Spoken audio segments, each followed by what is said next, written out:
So this is a guide to business licensing in Singapore, and the agenda that I'm covering is concept behind a business license in Singapore. What are the broad categories of business licenses applicable in Singapore? Difference between permit and license, where and how you can do research on a specific license.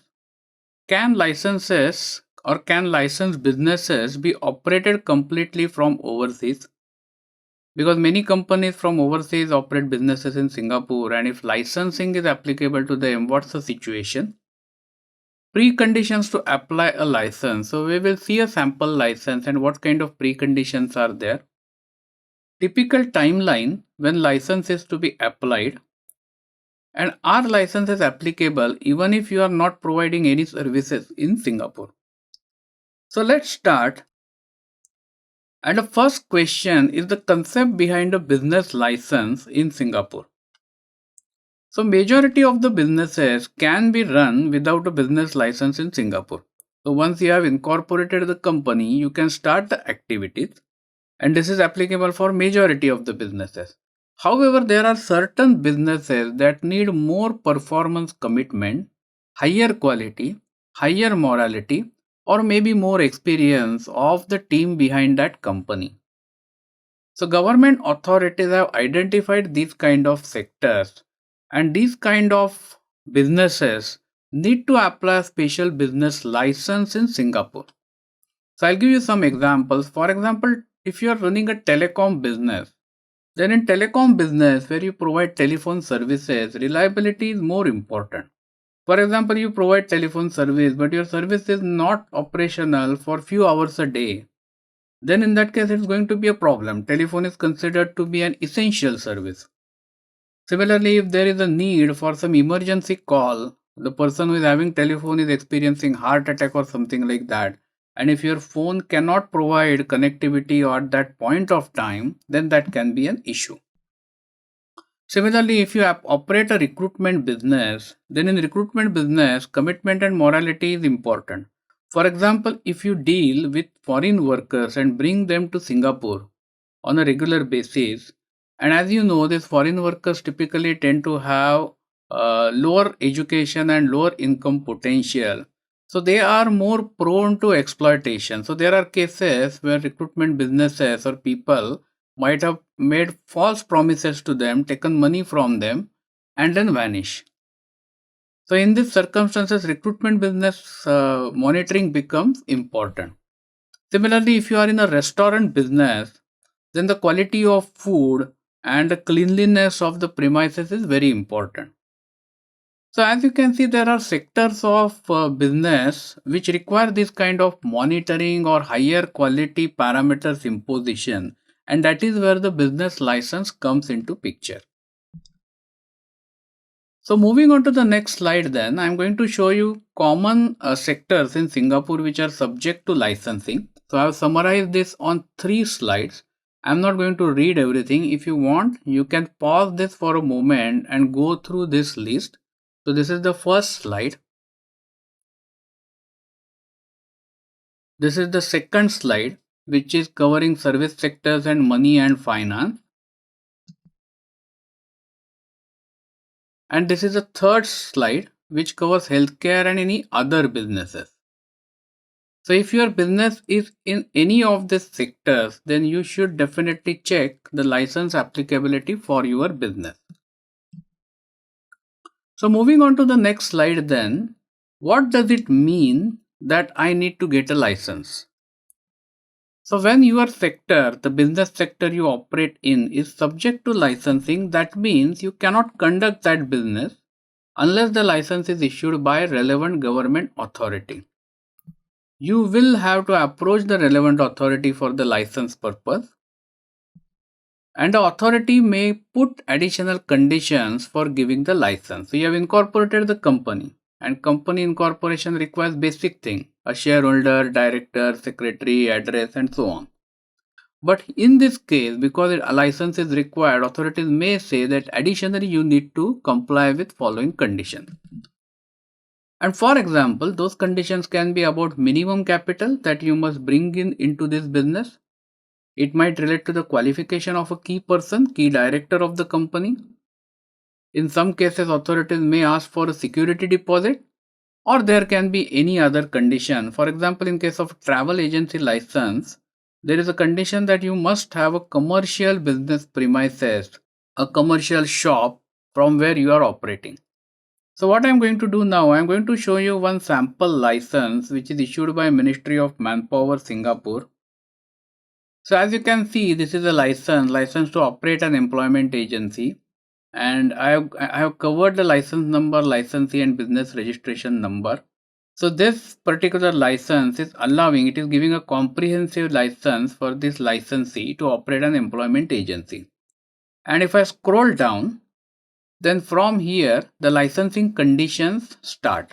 So it will specify and impose various conditions, and I'll just show you one sample of the condition. For example, here it says that when the services of the licensee have been engaged by any applicant for a foreign employee, the licensee shall sign a written agreement with the applicant for foreign employee, which shall state accurately and clearly the breakdown of each fee and cost payable. So this way there can be many licensing conditions, and these licensing conditions are what the license entity has to comply with. So coming back to the presentation now, then the next point is what is the difference between permit and license. So many a times you will hear these two terms, and these two terms are often used interchangeably, a permit and a license, but there is a small difference between them. So permits typically remain limited in scope. They are normally temporary. They are normally incidence based, and the licensing conditions are not required to be signed by the key person.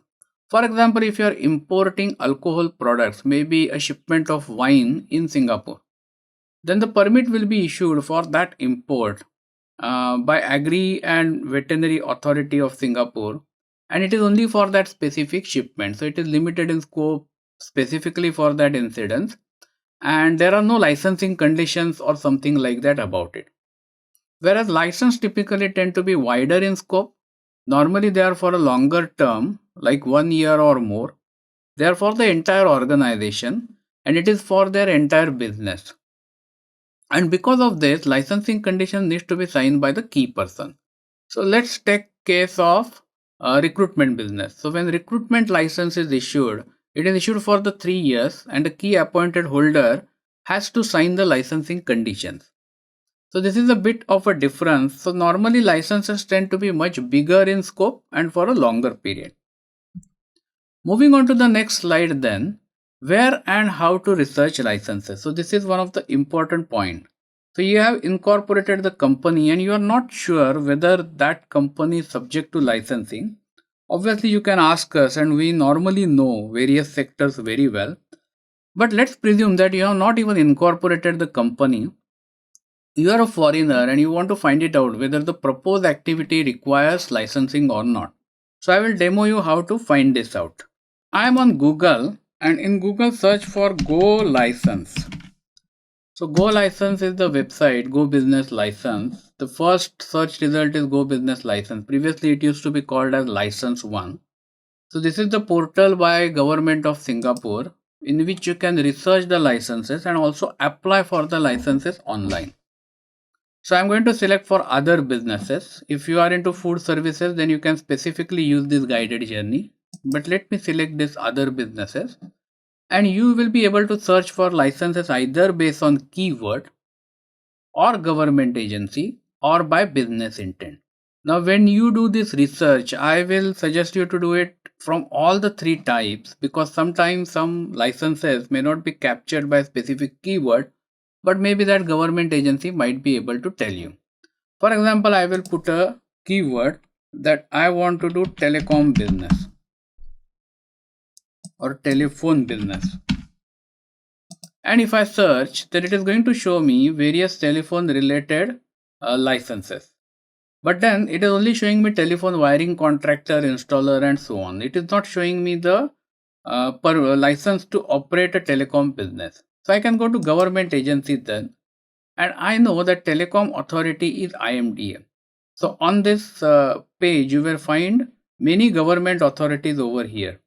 different licenses are given by different authorities. For example, Ministry of Manpower will give you recruitment related licenses. Monetary Authority of Singapore will give you licenses about financial advisory capital markets. IMDA, Infocom and Media Development Authority, issues licenses related to telecom, television, and media communication. Ministry of Education will give you licenses if you want to operate any education business in Singapore. So different authorities will give you different licenses. So we were searching for telecom and we could not find a relevant one. So I'll go to IMDA. And now all the licenses that IMDA administers, I can see it over here. Now I am not operating ship station. I am not into telecommunication equipment. And license for provision of telecommunication services is what I am looking for. And maybe I am going for a class license or an individual license. Don't worry about this terminology. We have explained it in some other video. And then I can check what this license is and how this applicability is.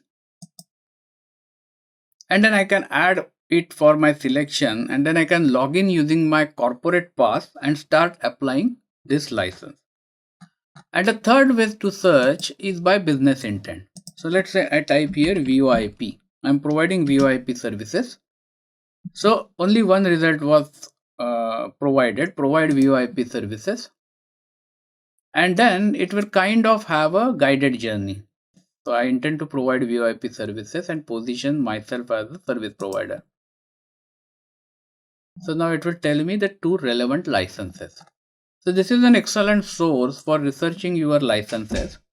Now one thing you keep it in mind that because this summarizes all the licenses, the detailed conditions may not sometimes be available.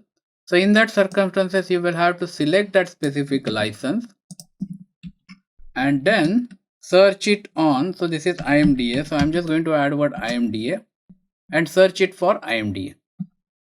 And there you will find more information about that specific license. Obviously, the easiest way will be to engage our company for these activities. So coming back to the presentation then, one question that is often asked is, can licensed businesses be completely operated from overseas? So as you know, in Singapore, there is a high incidence of many businesses who are registered from overseas and they operate with typically nominee director arrangement. Now, whether a licensed business or a business that requires license, can it be operated from overseas? It depends upon that specific business model. Normally, nominee director will not sign the licensing indica undertaking because nominees are not part of your business. They are only providing their name for local director requirement. They don't want to get involved into your business because if they sign the licensing condition and if something goes wrong, then it is the nominee who will get prosecuted. And they are not normally expert in the industry in which you operate. For example, one company might be in telecom, another might be in financial advisory, the third company might be in travel sector. So nominees typically don't sign this licensing undertakings, and what that means is, if licensing undertaking is to be signed, you will have to get somebody on employment pass from your home country, or you will need to recruit a local person to satisfy this key director requirement. So just to give an example, if it is a restaurant business and if you already have somebody who has signed this, and if that business can be operated by your supervision from overseas, then most probably that business you can operate from overseas. But if you are into telecom or financial advisory business, which requires typically presence in Singapore, and one of the licensing condition is that the nominee will not get involved in this, and these businesses cannot be operated from overseas. You will need to plan for somebody to relocate for managing this business in Singapore, or you need to recruit somebody. Moving on to the next slide then, what are the typical preconditions to apply a license? So we are now going to see one license and we are going to understand what kind of preconditions government authorities might put. And for this example, I am going to take a very simple example of a recruitment agency license, because recruitment agency business, many people will be able to understand easily. So I am here again on Go Licensing website, and I am going to Government Agency, Ministry of Manpower. and it is telling me about the employment agency license. So a comprehensive license, so it will basically give me basic information about what conditions and everything I need to do. So I need to apply for a comprehensive license because a comprehensive license allows you to place all types of workers without a salary cap. If you are only placing workers earning more than 4,500 per month, you can apply for select license. But this is not the license I want. I want comprehensive license. So if I scroll down, licensing criteria is given. So you need to be a director of the company, which I am, let's presume. And then you need to be either Singapore citizen or permanent resident, or you need to be an employment pass holder. So let's say that I qualify one of these conditions. And then other things are okay. I need to provide Accra business profile. And then there are fees and everything given, 400 Singapore dollars for license and 100 for license issuance. And then they also specify that I need to do CEI, Council for Employment Intermediary Education course. So there is a course that I need to do. So they have given some explanations over here, but I want to get more details about this license. So I'm going to close this, and on Google, I am going to check employment agency license MOM. So I come to employment agencies, and then here I can learn more about this eligibility and other things. So basically, who needs to get licenses, I can understand here.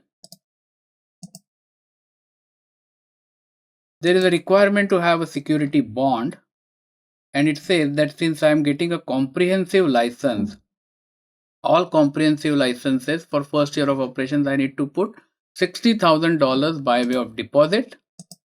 If I go back, if I am getting a comprehensive license, the key appointed holder and every employee must be qualified and must have passed this CEI examination. So as you can see, when talking about recruitment agency license, there was no capital requirement. Minimum capital was not mentioned, but a key person qualification was required. Security deposit was also required, and actually one point I have not written here that every employee also needs to be qualified with that CEI qualification. So this is just a sample. If you go for, let's say, financial advisor's license, possibly they have capital requirement, key person's qualification, and some insurance requirement. So the conditions to apply a license will change from license to license, and you need to research that. So here is a typical timeline when applying for a license. So I am continuing with the employment agency license. So what happens is, company in Singapore can be incorporated very fast within 1 week's time. But if your business is subject to licensing, it will typically add lot of activities after company is incorporated, and the total timeline can extend up to 13 to 14 weeks depending upon what conditions you need to satisfy. So here I will quickly explain. In step 01, company is registered. In step 02, because this company is going for employment agency license, either they need to get a local qualified employee who has passed CEI examination, or file EP and get a person from their home country who will relocate here, presuming that this company is from originating from some overseas country. In step 3, the employment pass holder will relocate to Singapore. So obviously they will have to make arrangement to close their affairs in home country, come to Singapore, activate his EP and SingPass. Then in step 4, this person who has relocated on EP from home country to Singapore for this new business will have to register for key appointment holder course and attend that course and pass the exam. And after he has passed, then the application for employment agency license will proceed. You will have to provide bank guarantee, and then the license will be issued. So timeline may extend the plan considerably when license is needed for your business. So in this case, the timeline is roughly 13 to 14 weeks from start of company registration to the license issuance. So the next question then is, are licenses applicable even if not providing services in Singapore? So this is one of the very popular question. Every company, once you tell them that you require license, they will ask this question. So the answer is it depends. It depends on that specific license, and the licensing conditions will tell you about it. Some time back I have shown you employment agency license. Similarly, when the license is issued, you will get the licensing conditions and they will tell you. Even before applying the license, you can research it on the internet and find it out, or get back to us and we can tell you. But in general, even if you are operating out of Singapore, the licensing condition will apply. Basically, you are using a Singapore company, and the name of that Singapore company has its own prestige or own, what I can say, creditworthiness because of Singapore's clean record and the reputation they have generated over last few years. For example, let's take case of financial advisor's license.